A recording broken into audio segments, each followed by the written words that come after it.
School education में आपका पुनः स्वागत है। मैं हूं विनोद मिया। इस टॉपिक में आज हम पढ़ेंगे एक क्वेश्चन को जो कि न्यूमेरिकल क्वेश्चन है। और क्वेश्चन क्या है? क्वेश्चन है, एक प्रतिस्पर्धी फर्म है और उसकी लागत तालिका हमें दे रखी है। उसकी लागत तालिका या सारणी दे रखी है और उसमें क्या बताया गया है कि वस्तु का मूल्य प्रति इकाई 10 रुपया है। तालिका दे रखी है, एक वस्तु का मूल्य 10 रुपया है। ओके। अब हमने क्या करना है, तालिका और जब ये दोनों चीज दे रखी हैं तो अब हमने क्या ज्ञात करना है, प्रत्येक उत्पादन स्तर पर लाभ की गणना। प्रत्येक उत्पादन स्तर पर लाभ की गणना करनी है एक, और दूसरा लाभ अधिकतमीकरण निर्गत स्तर ज्ञात करना, अर्थात किस स्तर पर एक प्रतिस्पर्धी फर्म को सबसे ज्यादा लाभ हुआ है। तो इस प्रकार से ये हमारे पास क्वेश्चन है। ओके। और जो टेबल हमारे पास दे रखी है वो टेबल यह है, तालिका यह है, यह क्वेश्चन है। ओके। तो इसमें क्या दे रखा है, उत्पादन दे रखा है 0 से लेकर और 10 इकाइयों तक, और दूसरे भाग में दे रखा है कुल लागत रुपये में, और रुपये में लागत 5 रुपए से लेकर और 123 रुपीज तक दे रखी है। तो इस प्रकार से ये हमारे पास तालिका है, क्वेश्चन है।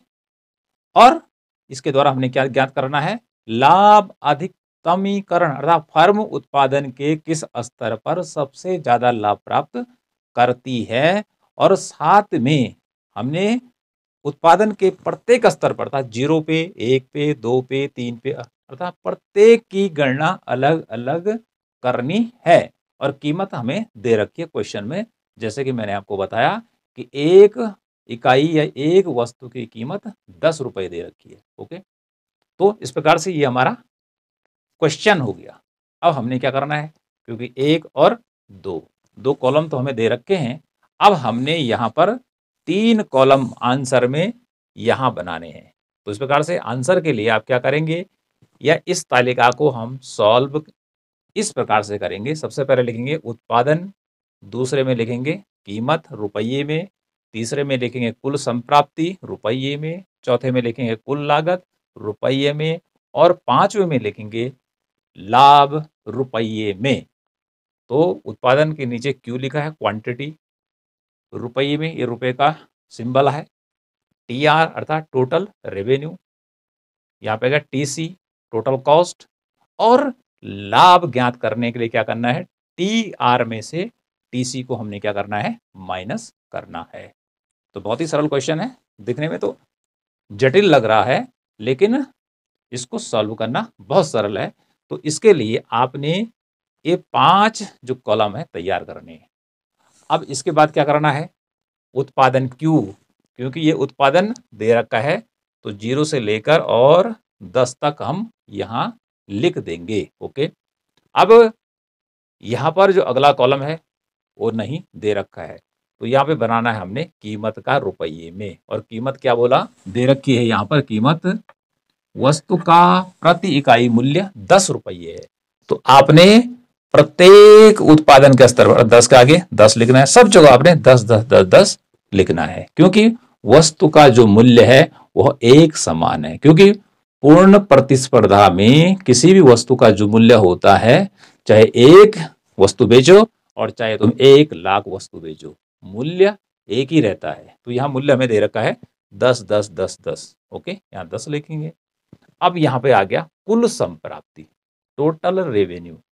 तो जब एक प्रतिस्पर्धी फर्म क्या करती है कि 0 उत्पादन करती है, उसका उत्पादन कितना है, 0 है, और वस्तु की कीमत कितनी है, 10 रुपया है, तो इन दोनों को गुणा करेंगे तो 0 ही कुल संप्राप्ति होगी। अर्थात जो कुल आय प्राप्त होने वाली फर्म को वो क्या होगी, 0 ही आएगी, क्योंकि वस्तु तो एक नहीं बिक रही है। ओके।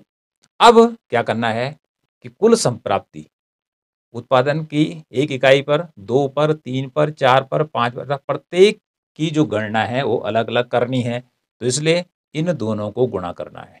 इन दोनों को गुणा करना, आंसर यहाँ लिखना है, इसको गुणा करना है, या आंसर लिखना है। इस प्रकार से देखिए 10 एकम को 10, 10 गुणा 2 20, 10 तिया 30, 10 चौको 40। इस प्रकार से ये 5 10 संख्या 50, इस प्रकार से 10 10 संख्या 100। तो इस प्रकार से आप जो उत्पादन है कि कितनी इकाइयां बिक रही हैं और कीमत से उसको क्या करना है, मल्टीप्लाई करना है। तो इस प्रकार से कुल संप्राप्ति, जब कुछ नहीं बेच रहा है तो 0 आएगा, जब एक इकाई बेच रहा है तो उसको कितनी आई प्राप्त हो रही है, 10 रुपये प्राप्त हो रही है। जब वो 6 इकाई बेच रहा है तो उसको कितनी आई प्राप्त हो रही है, कुल संप्राप्ति उसको प्राप्त हो रही है 60 रुपये। और जब वो 10 इकाइयां बेच रहा है तो 10 मूल्य है, तो उसको कुल संप्राप्ति या कुल जो आय या आगम प्राप्त हो रहा है वह 100 रुपया आ गया। ओके, तो इस प्रकार से इन दोनों का, ठीक है, प्रत्येक से क्या करना है, गुणा करना है। तो इस प्रकार से हमारी यह कुल संप्राप्ति निकल कर आ जाएगी। अब बात आती है चौथे कॉलम पर, कुल लागत रुपये में टीसी, टोटल कॉस्ट। अब टोटल कॉस्ट यहां दे रखी है, तो यह कॉस्ट हमने सीधे जो हमें दे रखी है क्वेश्चन में, उसी कॉस्ट को हमने यहां उतारना है उत्पादन की सीध में। इसलिए हमने प्रत्येक लाइन क्या कर रखी है, ड्रॉ कर रखी है। तो सेम इसको उतारते चले जाएंगे यहां से। ओके, अब इसके बाद आती है, क्योंकि अब हमने लाभ निकालना है कि जब उत्पादन 0 है तो कितना लाभ होता है, जब एक वस्तु बेचता है तो कितना लाभ होता है, 2 वस्तु बेचता है तो कितना लाभ होता है, 5 बेचता है, 6 बेचता है, 7 बेचता है, 8 बेचता है, 9 बेचता है, 10 बेचता है, तो उसको कितना कितना लाभ होता है। तो लाभ को निकालने के लिए क्या करना है, हमने यहाँ पे लिखा हुआ है TR माइनस TC, अर्थात हमने कुल संप्राप्ति में से कुल लागत को घटाना है, लाभ और लागत इन दोनों को माइनस करना है। और उसके बाद देखते हैं कि फर्म को कहां कहां पर लाभ हो रहा है और कहां कहां पर उसको घाटा हो रहा है। तो यहां पर क्या है, 0 है और यहां पर 5 है, तो 0 में से 5 चला गया तो -5 आएगा। ओके, आय कितनी प्राप्त हुई, एक वस्तु को बेचने पर 10 रुपए प्राप्त हो रही है, जबकि उसी वस्तु को बनाने में लागत आ रही है 15 रुपया। ठीक है, वस्तु को यदि वो बेचता है 10 रुपए के हिसाब से तो 10 रुपए प्राप्त हो रहा है, जबकि बनाने की लागत 15 रुपया है। तो जब भी छोटी संख्या में से क्या करते हैं, बड़ी संख्या को घटाया जाता है तो माइनस लगता है। तो 10 में से 15 गया तो -5, अर्थात 5 रुपए का उसको नुकसान हो रहा है। अगला देखिए, संप्राप्ति है कितनी, 20 रुपया, जबकि वस्तु की लागत कितनी है, 22 रुपये। यहाँ पे 2 रुपये का घाटा हो रहा है, तो 20 में से 22 घटा देंगे। तो जैसे पहले बताया कि जब भी हम क्या करते हैं, छोटी संख्या में से बड़ी संख्या को घटाते हैं तो माइनस आता है। तो 20 में से 22 गया तो -2 आ गया। ओके, इसी प्रकार से अब यहां पर कुछ डिफरेंस आ गया, क्योंकि यहां पर कुल संप्राप्ति 30 रुपीज है और वस्तु को बनाने की लागत 27 रुपया है, तो 30 में से 27 गया, इसलिए प्लस आ गया, क्योंकि यहां पर उसको 3 रुपए का लाभ हो रहा है। अगला देखिए 40 है, तो 40 में से क्या करेंगे, हम 31 को घटा देंगे, तो सीधे सीधे उसको 9 रुपए का लाभ हो रहा है।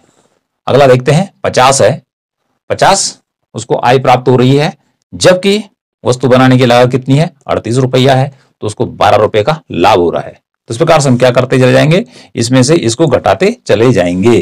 तो जैसे यहां पर 100 है और यहां पे 123 रुपीज है, तो 100 रुपये वह आय प्राप्त कर रहा है 10 वस्तुओं को बेचकर, जबकि उसको बनाने की लागत 123 है। तो 123, ठीक है, तो 100 में से 123 घटा देंगे तो -23 का उसको लॉस हो रहा है।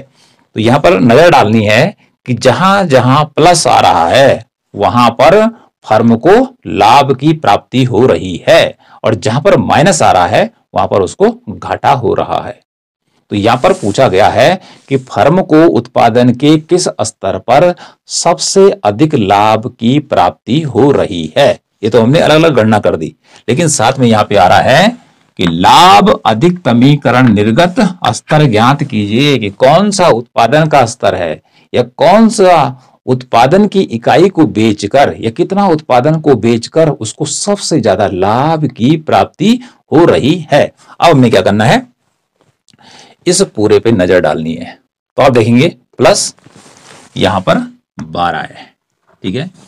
तो प्लस 12 से अर्थात 12 में से कोई भी ऐसी संख्या नहीं है कि जो कि 12 से ज्यादा है प्लस में। तो इस प्रकार से यहां पे नजर डालेंगे, उत्पादन का जो पांचवा स्तर है, जो पांचवा लेवल है, ठीक है, या उत्पादन की जो पांचवी इकाई है, पांचवी वस्तु जो बेचता है वह, वहां पर उसे प्राप्त होते हैं 50 रुपये, ठीक है। और यहीं पर सीध में देखिए तो यहां पर उसका जो लाभ है सबसे अधिक है।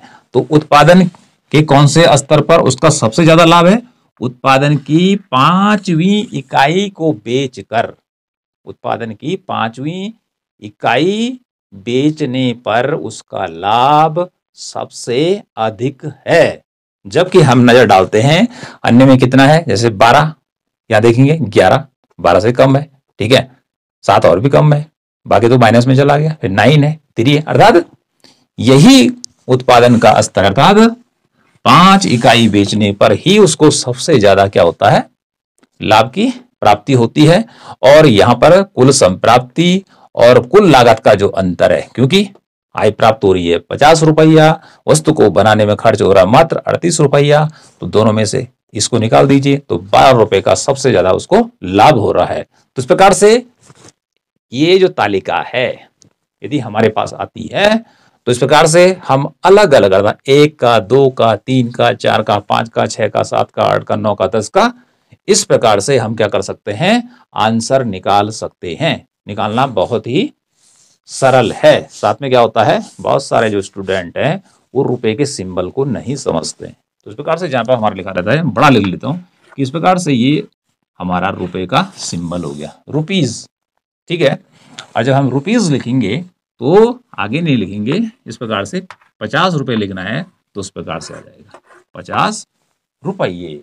तो जब भी हमें क्या करना है, रुपए लिखना है तो ये वाला सिंबल लिखना है, और यदि हमने 60 रुपीज लिखना है तो इस प्रकार से लिखेंगे। तो इस प्रकार से ये हमारा रुपीज का चिन्ह हो जाएगा रॉ, और इस प्रकार से एक लाइन और पड़ी हमने खींच देनी है। तो इस प्रकार से इस तालिका की मदद से हम क्या कर सकते हैं, इस तालिका में ऊपर वाली तालिका का आंसर बड़ी ही आसानी से निकाल सकते हैं।